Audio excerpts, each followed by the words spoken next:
শেখ হাসিনা পালিয়ে গেছে, শেখ হাসিনা নাই, শেখ হাসিনা চলে গেছে, শেখ হাসিনা পালায় না।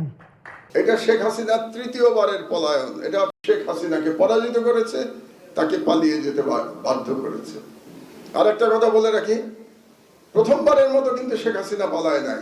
আপনারা ভুলবেন না, ইতিহাস সঠিকভাবে আমাদের সবার জানতে হবে। 3 বার পালিয়েছে শেখ হাসিনা, এটা তৃতীয়বারের পলায়ন। 3 বার, প্রথমবার কবে পালিয়েছে?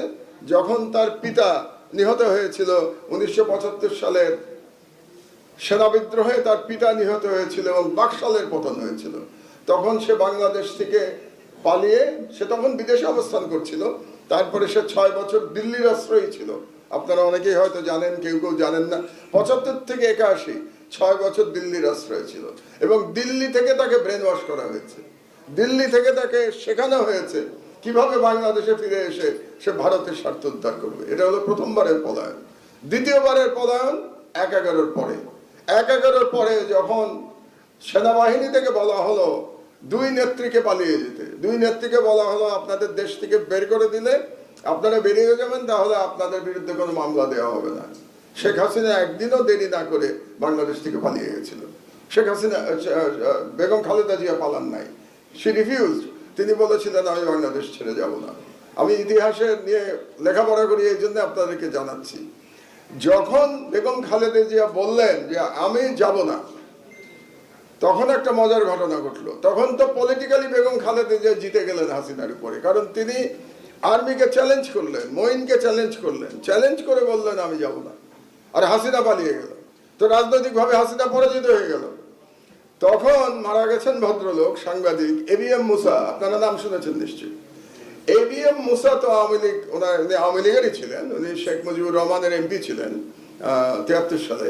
তো ABM মুসা শেখ হাসিনাকে ফোন করলেন, ফোন করে বললেন তুমি এটা কি কাজ করলা, তুমি পালিয়ে গেলা, খালেদা জিয়া থেকে গেল, তো তুমি তো রাজনীতিতে আর ফিরতে পারবে না। কারণ খালেদা জিয়া বলবেন যে উনি সাহসী, উনি আপোষ করেন নাই, উনি আপোষহীন, যে কারণে খালেদা জিয়াকে আপোষহীন বলা হয়, যে উনি ফিরবেন না।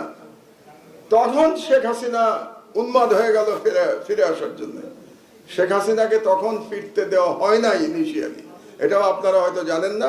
এই কারণে তখন হোম মিনিস্টার ছিল ইত্তেফাকের মইনুল হোসেন সাহেব, হোম মিনিস্টার ছিলেন। তিনি রাজি হচ্ছিলেন না শেখ হাসিনাকে ফেরত আনতে। এই কারণে কিন্তু মইনুল হোসেনের প্রতি রাগ শেখ হাসিনার শেষ দিন পর্যন্ত ছিল। এবং আপনারা জানেন মইনুল হোসেনের উপরে কিরকম অত্যাচার করা হয়েছে। এটাও হাসিনার এক ধরনের প্রতিশোধ। হাসিনা যখন ফিরতে পারছিলেন না, তখন হাসিনা ফোন করলেন কাকে? প্রণব ব্যানার্জিকে, প্রণব বাবুকে ফোন করলেন। প্রণব বাবু তখন ভারতের পররাষ্ট্রমন্ত্রী। প্রণব বাবুকে ফোন করে বললেন যে আমাকে তো আসতে দিচ্ছে না, এখন আমি না আসলে তো রাজনৈতিকভাবে আমি জিরো হয়ে যাবো, তো বেগম খালেদা জিয়া হিরো হয়ে যাবে। তখন প্রণব মুখার্জি ফোন করলেন মঈনকে এবং মঈনকে বাধ্য করলেন যাতে শেখ হাসিনাকে ফিরে আসতে পারে। এটা হলো দ্বিতীয় পলায়নের কাহিনী। এবার হলো তৃতীয় পলায়ন। কাজে শেখ হাসিনাও যে বলে না হাসিনা পালায় না, হাসিনা পালানোর জন্যই জন্মেছে। হাসিনা পালায় না মানে কি? ও বারে বারে পালায়। ও তো পালাবেই, ওর জন্ম হয়েছে পালানোর জন্য। এবং ওর পিতাও তো পালিয়েছিল, শুধু ও কেন পালাবে? ওর পিতা কি 71-এ পাকিস্তান আর্মির কাছে সারেন্ডার করে নাই? সারা বাংলাদেশের জনগণকে রেখে শেখ মুজিব পাকিস্তান সেনাবাহিনীর কাছে আত্মসমর্পণ করেছিল নিজের জীবন দিয়ে। এবং শেখ মুজিবের পুরো পরিবার নিরাপত্তা পেয়েছিল পাকিস্তান আর্মির কাছে। সুতরাং বাংলাদেশের লোক নিহত হয়েছে, বাংলাদেশের লোক মুক্তিযুদ্ধ করেছে, কিন্তু শেখ মুজিব নিরাপদে ছিল, শেখ মুজিবের পরিবার নিরাপদে ছিল। এটাই হচ্ছে 71 সালের প্রকৃত ইতিহাস।